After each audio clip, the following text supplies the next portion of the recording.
Welcome to a picture tour of 7 exciting countries: Britain, Spain, Venezuela, Ecuador, Colombia, and Mexico. Wonderful peoples, 4 of which are related to their presidential families. And here we see these families in those 3 countries. Who could be the start of Moms for South America?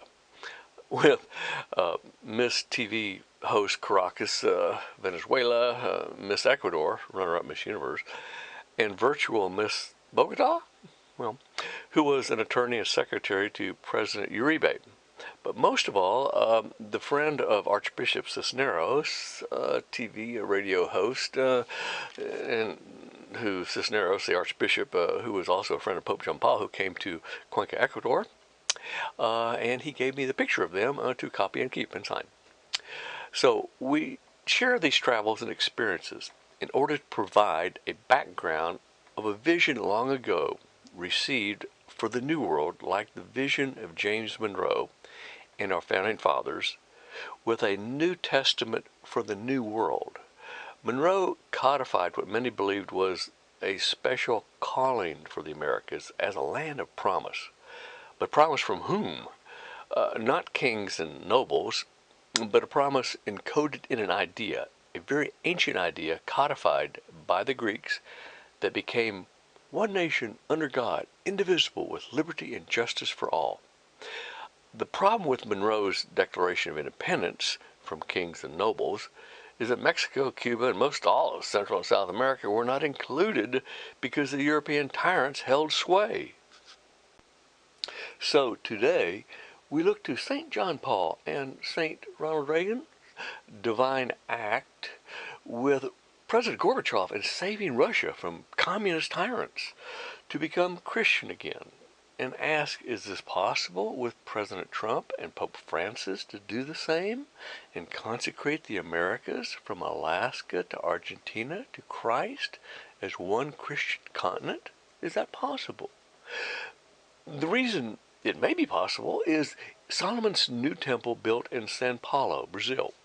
It's non-denominational, almost like a historic shrine to the idea of what Christianity is, from David and Solomon as father and son, the largest temple now in South America.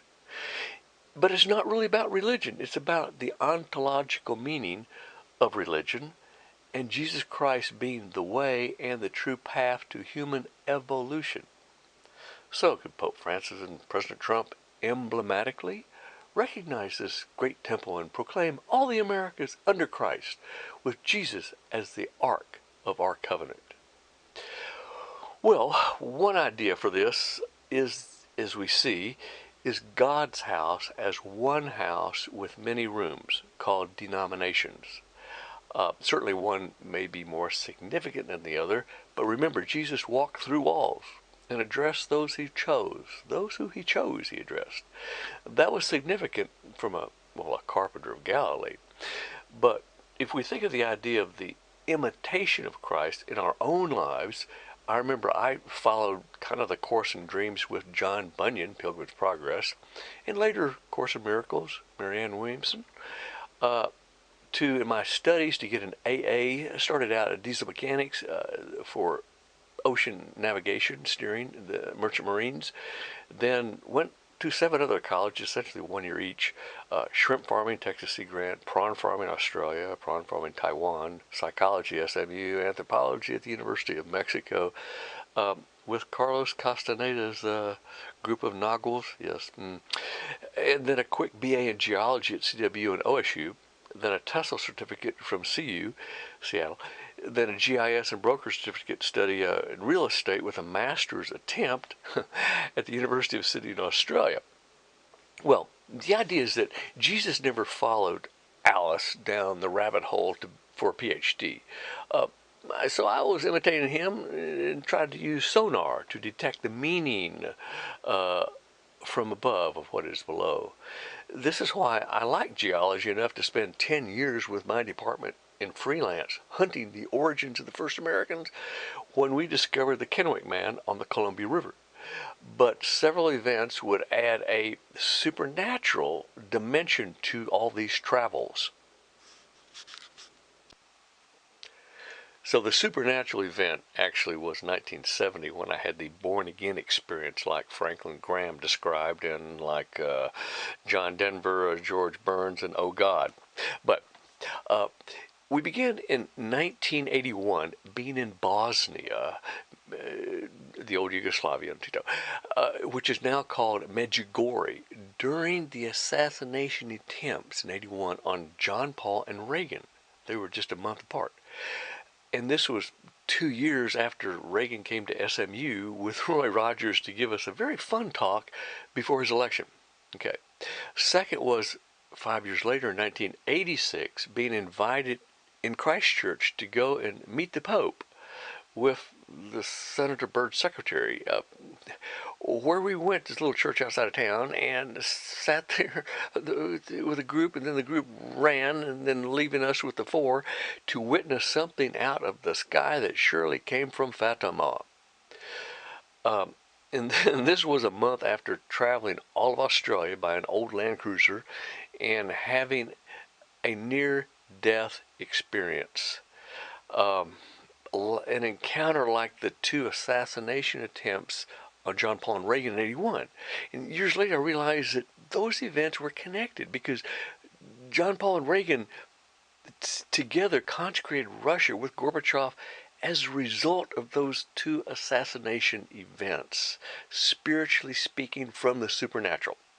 So, when I realized this over the years, I became a fan of the Pope and built him a chapel. Son and I built this chapel, straw bale and stucco, and it was a work of art dedicated to him. And then renovated the home, our home, to make a cafe, and kind of taken from some of his writings about Michelangelo from his church, the Sistine Chapel. Well, then one day I got this mission call while teaching English in Spain.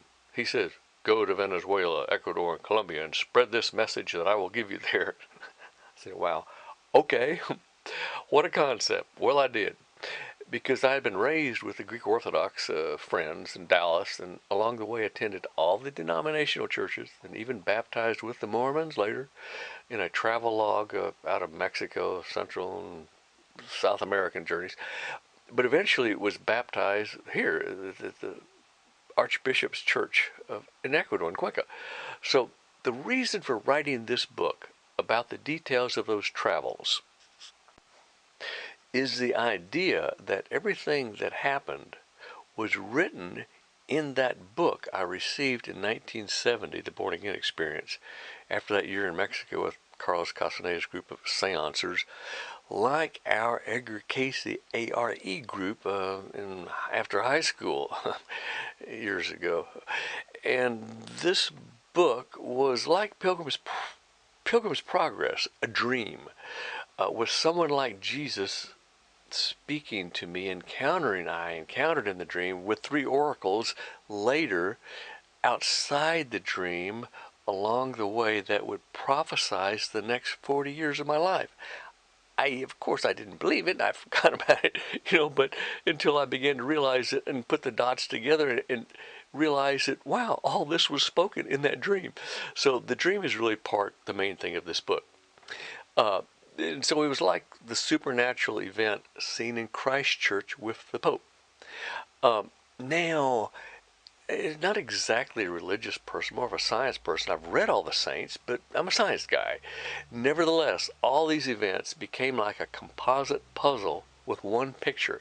And the picture is Christ. The encounter with Christ and the Pope is a takeaway that discovering all these serendipity events tells me that America has a calling from the saints. And the saints are not made in Rome. The ones made by God when Jesus becomes the Ark of the Covenant. So that becomes our kind of real life. So we hope to discover in these latter days what saints have to say about this modern age and what that idea of the Monroe Doctrine has to do with Christianity in the evolution of science and man. The idea is that Christianity has been made new in the New World, a distinction that must be recognized since the world is now partitioned into three regions and three groups: Christianity, Islam, and the Hindu-Buddhism connection, mixed with communism in China. So the New World is becoming home to Christianity. Islam is back in the old world, and the others in Asia. So our task is to raise Christianity like the Statue of Liberty and leave religion to the others. Because with science, Christianity is the path of evolution to becoming fully human in a spiritual sense. And this was the message, the last message that Pope John Paul gave us from Medjugorje, saying, Medjugorje will save America. And this is how I believe he meant that.